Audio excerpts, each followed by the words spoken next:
Next topic आपका है ether के रासायनिक गुणधर्म। ईथर के रासायनिक गुणधर्म के अंतर्गत सबसे पहले अप्रिया आपने पढ़ा था एल्किल समूह की अप्रिया, फिर इसके बाद ईथर में निहित ऑक्सीजन की अप्रिया, फिर इसके बाद CO समूह की अप्रिया, उसके बाद लास्ट अप्रिया आपको पढ़नी है कि बेंजीन सन्निहित अप्रिया। तो यहाँ पे चलिए हम देखते हैं कि बेंजीन सन्निहित अप्रिया क्या होती है, जिसमें सबसे पहले अप्रिया आप जानते हैं कि ब्रोमोनीकरण, उसके बाद नाइट्रीकरण, सल्फोनीकरण, फिडलक्राफ्ट अप्रिया में दो प्रकार की अप्रिया होती है आपकी, एक एल्किलीकरण होता है, दूसरा एसिटिलीकरण होता है। तो चलिए हम देखते हैं कि ब्रोमोनीकरण में क्या होता है। ईथर का जो कंपाउंड होता है एरोमेटिक कंपाउंड, वो आपका होता है मेथॉक्सीबेंजीन, जिसे हम एनिसॉल भी कहते हैं, आपका फॉर्मूला हो गया। जब इसके अप्रिया हम कराते हैं कि आप ब्रोमीन के साथ कराते हैं, तो ब्रोमीन के साथ कराने पर यह आपका कंपाउंड जो बनता है 2-ब्रोमो 2,4,6 ट्राइब्रोमो मेथॉक्सीबेंजीन आपका बनेगा। तो दूसरे नंबर पे एक बार बी आ जाता है आपका, और उसके बाद चौथे नंबर पे, और एक बार आपका आ जाता है किस नंबर पे, छठवें नंबर पे। तो ये जो कंपाउंड आपका बनता है, इस कंपाउंड का नाम क्या हो जाता है 2,4,6 ट्राइब्रोमो। अगर नंबरिंग आप करें तो यहां से कर सकते हैं 1 2 3 4 5 6। तो हो गया क्या 2,4,6। दूसरे नंबर पे भी आ रहा है, चौथे नंबर पे भी आ रहा है, और छठवें नंबर पे भी आ रहा है। इस वजह से हो जाएगा 2,4,6। ट्राई इसलिए यूज किया गया क्योंकि Br 3 जगह पे, तो ट्राई Br में यूज करते हैं ब्रोमो 2,4,6 ट्राइब्रोमो। और हम देख रहे हैं कि पहले नंबर पे आपका क्या है OCH3, जिसको हम कहते हैं क्या मेथॉक्सी। तो इसका नाम हो जाएगा मेथॉक्सी, और इसके बाद हो जाएगा क्या बेंजीन। या आप यार इसे ये भी लिख सकते हैं मेथॉक्सीबेंजीन। यदि आप नहीं लिखना चाहते हैं तो इसके प्लेस पर आप लिख सकते हैं क्या एनिसॉल। ये होगी क्या पहली अप्रिया जब हम इसका ब्रोमोनीकरण कराते हैं, यानी कि एनिसॉल जिसका नाम है मेथॉक्सीबेंजीन।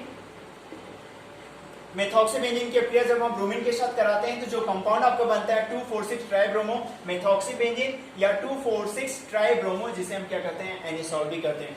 नेक्स्ट कंपाउंड क्या है नाइट्रीकरण। तो चलिए हम नाइट्रीकरण की अप्रिया देखते हैं। मेथॉक्सीबेंजीन का जब हम नाइट्रीकरण कराते हैं, नाइट्रीकरण में आपको पता है कि HNO3 के साथ अब इसकी अप्रिया दिखाते हैं, और HNO3 के साथ जब अप्रिया दिखाई जाती है तो यहाँ पे जो कंपाउंड बनता है आपका OCH3, यानी जो मेथॉक्सी समूह होता है या आर्थो और पैरा निर्देशित समूह होते हैं, अर्थात वो अगले आने वाले समूह को वो जब भी जिस पोजीशन पे देगा तो वो किस पोजीशन पे देगा, उसको आर्थो पोजीशन पे देगा, और उसके साथ में प्लस दूसरी जो पोजीशन होगी उसकी वो पैरा पोजीशन होगी, अर्थात NO2 चौथे नंबर पे आ जाएगा। अब हम नंबरिंग करते हैं इसका। नंबरिंग जब हम करेंगे तो ये हो जाएगा आपका क्या 2 नाइट्रो, यानी 1 2 2 नाइट्रो, और उसके बाद 1 मेथॉक्सी 2 नाइट्रो 1 मेथॉक्सी बेंजीन। या आप इसको यह भी कर सकते हैं 2 नाइट्रो एनिसॉल, 2 नाइट्रो एनिसॉल भी हम इसे कर सकते हैं। यानी चूंकि C6H5OCH3 को हम क्या कहते हैं एनिसॉल कहते हैं, तो यहां पे हो जाएगा दूसरे नंबर पे नाइट्रो है। और नेक्स्ट नाम क्या होगा, नंबरिंग करते हैं 1 2 3 4, इसका नाम क्या होगा 4 nitro 1 methoxy 4 nitro 1 methoxy benzene. हाँ, यहाँ चूंकि हम नंबरिंग करेंगे तो ये पहले नंबर पे आ जाएगा, यहाँ पे 1 2 3 4, नो प्रॉब्लम, कोई दिक्कत नहीं है। 4 नाइट्रो 1 मेथॉक्सी बेंजीन, या आप इसको लिख सकते हैं 4 नाइट्रो, आप एनिसॉल भी राइट कर सकते हैं यहाँ पे। और नेक्स्ट आपके अप्रिया क्या है सल्फोनीकरण। सल्फोनीकरण में अप्रिया हम दिखाते हैं सल्फ्यूरिक अम्ल के साथ दिखाते हैं। तो चलिए देखें, ये हो गया क्या आपका एनिसॉल हो गया। अब इस एनिसॉल की अप्रिया हम दिखाते हैं किसके साथ में H2SO4 के साथ दिखाते हैं। जब H2SO4 के साथ अप्रिया दिखाते हैं तो इसमें हम जानते हैं कि ये दो पार्ट में टूटता है आपका, एक OH होता है, दूसरा SO3H होता है। OH में माइनस और SO3H में क्या होता है प्लस आवेश होता है। अब यहां से ये कंपाउंड आपका बनेगा क्या, इसमें भी ये कंपाउंड आपका क्या होगा OCH3। हमेशा आप याद रखेंगे OCH3 जो है, जो एल्कोक्सी समूह है, वो एल्कोक्सी समूह जो होता है अगले आने वाले समूह को आर्थो और पैरा निर्देशित करता है। तो यहाँ पे क्या होगा, एक बार जो SO3H होगा वो आपका आर्थो पोजीशन पे जाएगा, और एक बार दूसरा जो स्ट्रक्चर बनेगा उसमें SO3H जो होगा आपका वो किस पोजीशन पे जाएगा, पैरा पोजीशन पे जाएगा। तो ये आपका क्या हो गया कंपाउंड हो गया, और इसका नाम जो आपका देख करके दिखाया गया है 2 मेथॉक्सी। अब यहां पे देखिए, यहां से नंबरिंग हो जाएगा आपका 1 2 2 मेथॉक्सी 1 बेंजीन सल्फोनिक अम्ल, यहां पे हो जाएगा सल्फोनिक अम्ल। और अगर हम यहां से करेंगे तो यहां से हम इसको करेंगे 1 2 3 4, अब ये नाम हो जाएगा इसका 4-मेथॉक्सी 1 बेंजीन सल्फोनिक अम्ल। ये आपका हो जाएगा इस कंपाउंड का नाम। तो ये हो गई क्या आपकी सल्फोनीकरण की प्रक्रिया, जिसमें आर्थो और पैरा पोजीशन पे आपके क्या होते हैं, कंपाउंड बनते हैं। नेक्स्ट प्रक्रिया क्या है, एल्किलीकरण। एल्किलीकरण में हम यहाँ पे एनिसॉल की प्रक्रिया हम किसके साथ दिखाएंगे, CH3Cl के साथ दिखाएंगे। तो चलिए हम देखते हैं यहाँ पे, ये हो गया आपका क्या, एनिसॉल, जिसका एक्वेशन नाम हो जाएगा मेथॉक्सीबेंजीन। इसकी प्रक्रिया हम फिडर कट के एल्किलीकरण प्रक्रिया दिखा रहे हैं, तो इसमें हम इसकी प्रक्रिया दिखाते हैं किसके साथ में, CH3Cl के साथ दिखाते हैं, एल्किल हैलाइड के साथ, यानी एल्किल क्लोराइड में आपका है CH3Cl मेथिल क्लोराइड। इसके साथ जब हम अपक्रिया दिखाते हैं तो यहाँ पे जो कंपाउंड आपका बनता है वो आपका बनता है OCH3, उसके बाद दूसरे नंबर पे CH3 आ जाएगा, और उसके बाद फिर जो अगला कंपाउंड बनेगा वो आपका क्या होगा, उसमें CH3 एक बार आपका किस नंबर पे आ जाएगा, चौथे नंबर पे CH3 यहाँ पे कंपाउंड में आ जाएगा। अब इसके नंबरिंग करेंगे, इसका नामकरण हो जाएगा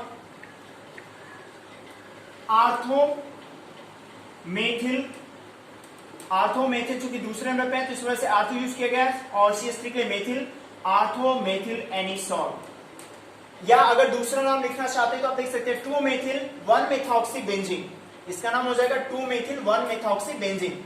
नेक्स्ट है, इस कंपाउंड का नाम क्या होगा, चूंकि चौथे नंबर पे हम देख रहे हैं यहाँ पे CH3 है, तो इस वजह से हम यूज करेंगे क्या, पैरा, तो पैरा मेथिल एनिसॉल। आप पैरामेथिल एनिसॉल भी लिख सकते हैं। अगर आप दूसरा नाम लिखना चाहते हैं तो इसके लिए लिख सकते हैं क्या, 4-मेथिल 1-मेथॉक्सीबेंजीन। और यही चीज इस कंपाउंड में इसका नाम लिखना चाहेंगे तो इसको आप लिख सकते हैं क्या, 2-मेथिल 1-मेथॉक्सी आपका क्या हो जाएगा, बेंजीन हो जाएगा। नेक्स्ट प्रक्रिया क्या है आपकी, एसिटिलीकरण की। एसिटिलीकरण की प्रक्रिया में हम किसके साथ दिखाते हैं, यहाँ पे हम CH3Cl के साथ दिखाते हैं, और एसिटिलीकरण में हम क्या करते हैं, इसकी प्रक्रिया दिखा देते हैं CH3COCl के साथ दिखाते हैं। ये हो गया आपका क्या, एनिसॉल, क्योंकि इसकी फिडल क्राफ्ट प्रक्रिया हम यहाँ पे दिखा रहे हैं। तो यहाँ पे हम यूज करेंगे क्या, इसके साथ में CH3COCl, और यहाँ पे जो हमारा कंपाउंड बनेगा इसमें भी आर्थो और पैरा पोजीशन पे आपके कंपाउंड बनते हैं OCH3, और यहाँ पे जाएगा COCH3। उसके बाद दूसरा जो कंपाउंड बनेगा उसमें पैरा पोजीशन पे आपका ये कंपाउंड चला जाएगा OCH3, उसके बाद आपका हो जाएगा COCH3। अब इसका नामकरण यदि हम करेंगे तो इसके नामकरण में देकर के आपका दिखाया गया है आर्थोमेथॉक्सी एसिटोफिनॉल, ये हो जाएगा आर्थोमेथॉक्सी। क्योंकि अब ये आपका प्रधान क्रियात्मक समूह हो गया COCH3, अब यहां से हम नंबरिंग करेंगे तो ये हो जाएगा 1 और ये हो गया 2, तो यहाँ पे हो गया आर्थोमेथॉक्सी, और इसको हम कहेंगे एसिटोफिनोल। एसिटोफिनोल मींस क्या होगा, C6H5COCH3, यानी ये पूरा बेंजीन रिंग और इसके साथ COCH3, इसको हम कहते हैं एसिटोफिनोल, और नंबरिंग हम यहाँ से करेंगे।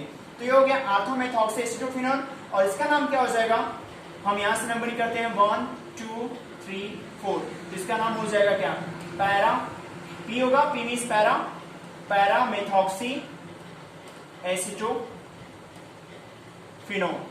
तो ये आपके क्या है, 4 अपक्रियाएं हैं, जिसमें बेंजीन संयुक्त अपक्रिया में सबसे पहले अपक्रिया क्या है, ब्रोमोनीकरण। ब्रोमोनीकरण में हमने यहाँ पे दिखाया गया 2 रिएक्शन, आपकी बुक में देकर के दिखाया गया।